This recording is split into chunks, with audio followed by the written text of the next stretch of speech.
Joining us now is our singing geographer. I hope you don't mind the term "our" there. He'll be dropping in every Thursday evening around this time. Professor Warwick Murray is Director of the Geography Program at Victoria University in Wellington. And not only that, he's a singer and musician too. Good evening. Hello, Emma. How are you? Merry Christmas. Merry Christmas to you. Happy New Year for next week. Indeed. We're taking an introductory look at the world of geography. Where's the best place to start with this, do you think? What is geography today? Well, geography is a fascinating subject that's all about the world around us. You would say that. I would say that, of course. I want to keep my job. But I actually think that too. I really love my subject. And it's a subject that has many formal definitions. But I like to think of it as the study of the relationship between humans and their environment, and the patterns that that produces across space, and the challenges that those patterns pose. So geography studies that interaction really in an interdisciplinary way between environmental and physical processes and human and social processes. And as such, it's probably the only subject that is so holistic, aside perhaps from history. And as such, is a very fascinating and important subject, I think, for our the world of study. So things must have changed, because when I did geography in third form back then, we looked at the Amazon layers of trees and we tried to remember capitals desperately. I mean, has there been a shift in what geography is? There has in many ways, although that stuff with respect to what you might call geographic literacy, the basic facts really of geography is still very, very important. And across the world, it's been studied and been shown to be the case that people's general knowledge with respect to geography has perhaps receded a little bit. So as geographers, we're actually very interested in making sure that that's maintained. But it's only part of the subject. It's something that you need, rather like you need basic facts in mathematics when you study at primary school.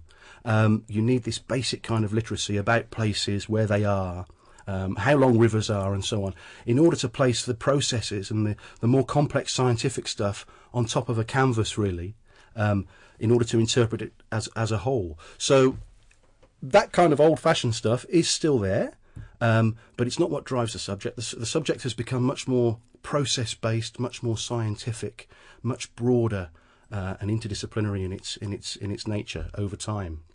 So you're looking at people when you're talking about people as a geographical layer on top of the earth. Yeah. Am I correct in thinking that? That's right, yeah. Exactly. And so what is it that you're looking at? So, for example, the science or the pseudoscience of geography is split, first of all, into two parts, and those parts are human geography and physical geography. But each of those parts affects each other. That's the whole point about the discipline. Everything affects everything at the same time. And rather like rather like the Beatles, the total is much greater than the sum of the parts. Or the New Zealand All Blacks, and there were a few other great teams. George Harrison's all right on his own. He is, actually. I'd agree with that very much. But still, the point is that as a whole, it's important you put these constituent parts together. And so in geography, you've got the human stuff and the physical stuff. In human geography, we might study things like urbanisation, migration, political systems and how they vary from place to place, inequality and development and how that changes over time in different places. We might look at how cultures are different in different places. We might look at how globalisation affects all of those things. So all the time, though, underneath that, we have the context and the bedrock, really, of the environment that within which we must understand these human processes. And on the other side, in physical geography, obviously the emphasis there is on earth systems, it's on landforms, it's on atmospheric processes, things like coastal geomorphology, hydrology, all of which, though, have to be interpreted in the context of the human elements of the Earth's surface that exist. So it really is a subject that tries to marry those two concerns, and of course that's very important in today's world when we face such enormous challenges.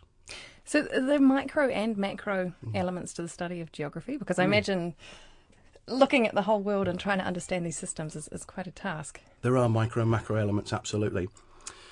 There are parts of the subject that look, for example, in the study of globalisation at the whole world system, the type of ideas and philosophies that drive that system. But there are also elements that look at the impacts of that big systemic change at the very local level. And in fact, another thing that defines geography in many ways, both in the human aspects and the physical aspects is this attention to processes at different scales. So part of what we do is we look at processes at the global scale and their impacts on the ground. For example, my own work in Chile and Latin America looks at the impacts of globalization and free market economics on peasant farmers in particular communities in specific parts of the Andes. So it tries to relate those global processes to the local outcomes.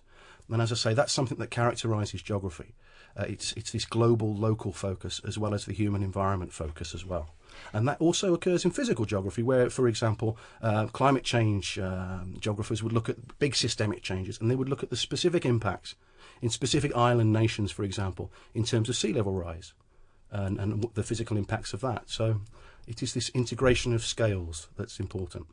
Is that, I mean, I imagine there is a similar relationship between different places where geography is studied and what those places look at. Yeah. What are the focuses in New Zealand geography? Yeah, that's very true, actually, Emma, and that's a very good point. Geography is not just a compendium of facts that is the same all over the globe. Where you study it from is also very important in terms of how it's made up and constituted. So, with respect to your question about New Zealand geography is, generally speaking, very strong. And that's possibly because we live in such a beautiful country. We live in a country that's so far away from many other countries. And we've also got a significant proportion of the population, indeed, at some level, all of us are settlers. And you put those three things together and you have a people, I think, that's very interested with their surroundings, their physical environment and their interaction with each other. So the kind of things that New Zealand geography excels at, and it does excel at these, is development geography. It's very well known for its study of the Pacific. It excels as well at studies of globalization, and many geographers in New Zealand study globalization. And again, I think that's because we have to, really, in order to understand where we fit into this great big world out there over the sea. In physical geography, as you'd imagine, there's a great deal of specialism in terms of the impacts of volcanic activities and the impacts of seismic activities as well. So, yes, the kind of geography that New Zealand does, and indeed the kind of geography that any place does, is very much influenced by the nature of that place itself. Places make geography and geography makes places. It's a kind of mutually determining feedback system, I think. So how do the students get into this? Where do you start with them? Well, with students, and it depends at what level you're talking of, but with students, I think it's often best to start with the kind of challenges that the world faces, the kind of things that they see in the news, the kind of things that they see around them. And what I've noticed two things about New Zealand students over the 10.5 years that I've been here. The first is that they're very, very interested in the outside world. And I don't know if it's because they're all planning their OE or they've just got back from their OE. Perhaps it's that. But they really want to know about the outside world. And many of them, of course, have got relations overseas and lots of friends overseas. So that's the first thing. And the second thing is, increasingly I've noticed they've become very interested in big social global issues.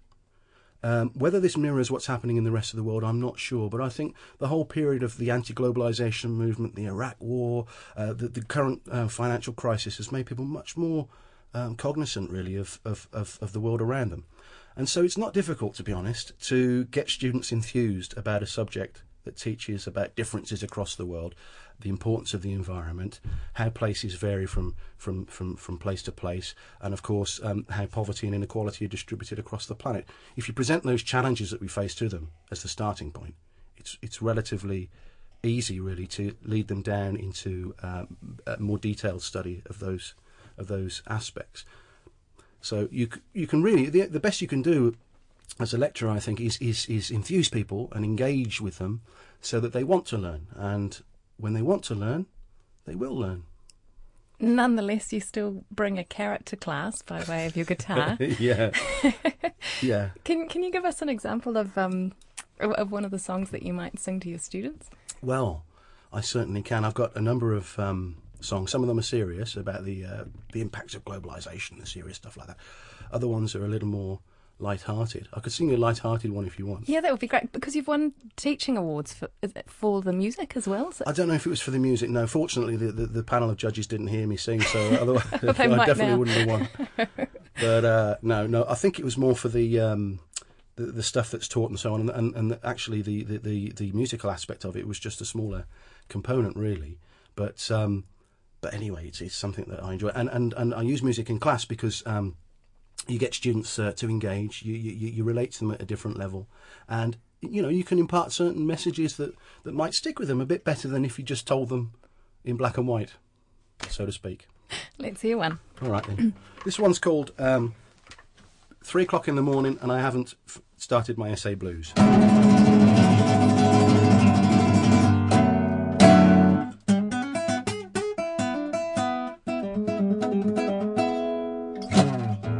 Yes, it's 3 o'clock in the morning.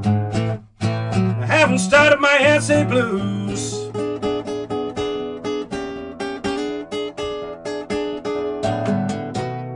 Oh Lord Almighty, just think of the marks I'm gonna lose. Let me tell you, my student loan ran out, and I was talking to a mate. And she said paper is a really great form of carbohydrate. So my essay I ate. If you're gonna make an excuse, I implore. I've made up a few myself, and I've heard about 1,000,000 more. I've got those 3 o'clock in the morning, and I haven't started my essay blues.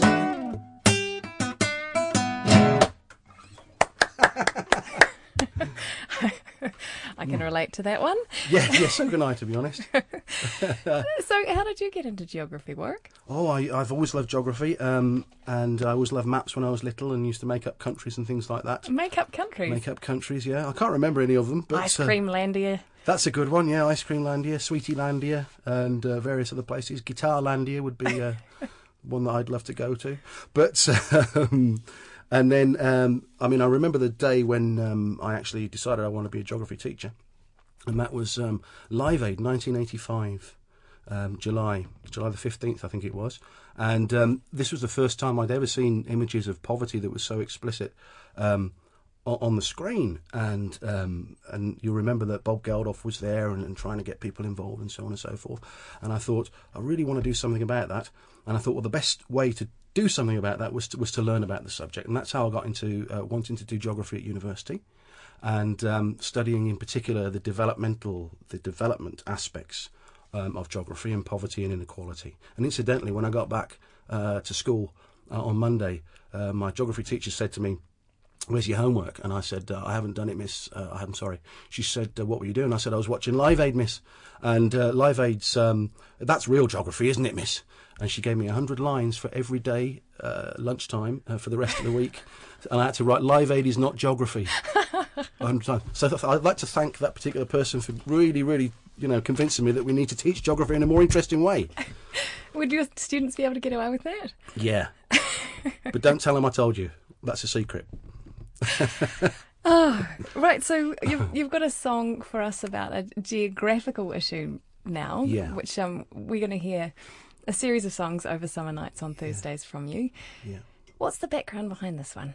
Well, this one, Emma, is called Santiago Nights, and as you say, it's a more serious one. And what I try and do in class is not only sing ones that will remind them of various things that students have to do, like getting their essay in on time or doing referencing and so on, but also ones that transport them to the field. And we can't afford to take our students to Chile, unfortunately, at the moment. So I like to try and create an atmosphere where that place that we're studying it can be felt as well as heard about. So this one's called Santiago Nights, and it's written really. It's about when we travel and so on, and we're in new places. Our worlds become decentered, and avenues of possibilities open up. Therefore, and we see the world in a very different way. So I wrote it about the experience of arriving first in Chile. And what I'd say to the students is that when you study geography, this is how you should feel. You should be travelling every day. Your world should be descented every day, and if it's not, you should be reading more. And this is Santiago Nights then.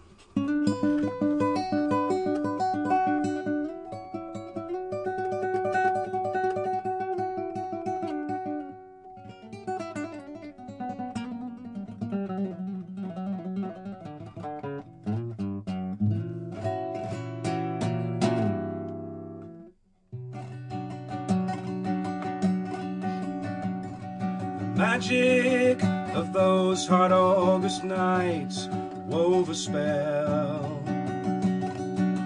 that caresses me, carries me on the last corner of earth. I found myself at the center of it all, tossed on a storm of distrust and deceit. I found harmony.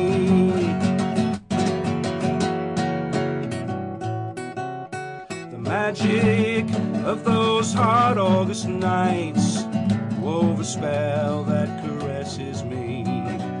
Whoa, set my senses alight. Those first Santiago Nights, Santiago Nights, Santiago Nights, Santiago Nights.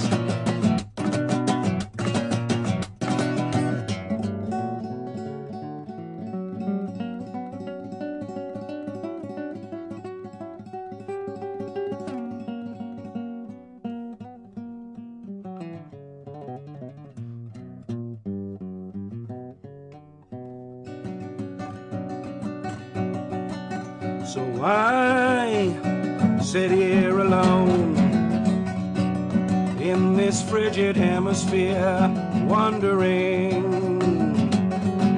how to reconnect sinews and open up pores, see the world as I once did before. The magic of those hot August nights wove a spell that caresses me. Whoa, set my senses alight. Those first Santiago Nights, Santiago Nights, Santiago Nights, Santiago Nights.